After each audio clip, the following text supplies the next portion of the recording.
Just after 7 p.m., 35th District Police responded to several 911 calls, reports of gunshots and a shooting in the parking lot of the shopping center in the 100 block of East Olney Avenue. When police arrived on location, they found two shooting victims sitting inside of a BMW SUV. In the driver's seat was an 18-year-old male shot multiple times throughout the body. In the front passenger seat, there was a 19-year-old female shot in her face, neck, and arm. Both of these shooting victims were transported by police to Einstein Hospital. The 18-year-old male, who was shot multiple times, was pronounced dead at 7:34 p.m.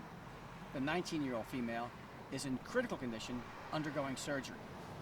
Now, based on the crime scene, we know at least 16 shots were fired from two separate caliber semi-automatic weapons. We found 16 spent shell casings, some in front of the vehicle that the victims were sitting in, and many of the spent shell casings were on the driver's side of where the victims were sitting in the vehicle.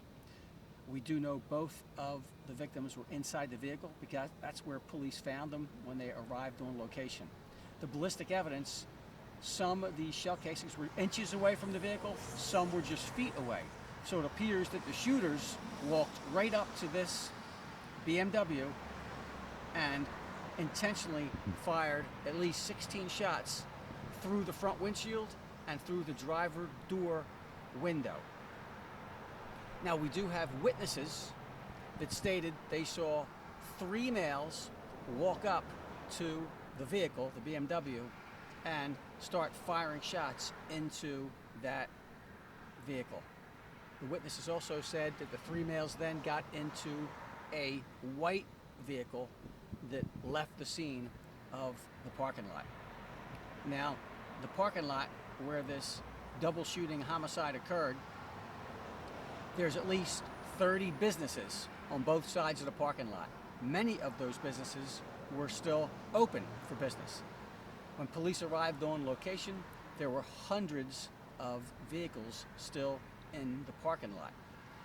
We had numerous people walking through the parking lot. So several witnesses were transported to homicide, being interviewed by homicide detectives at this time.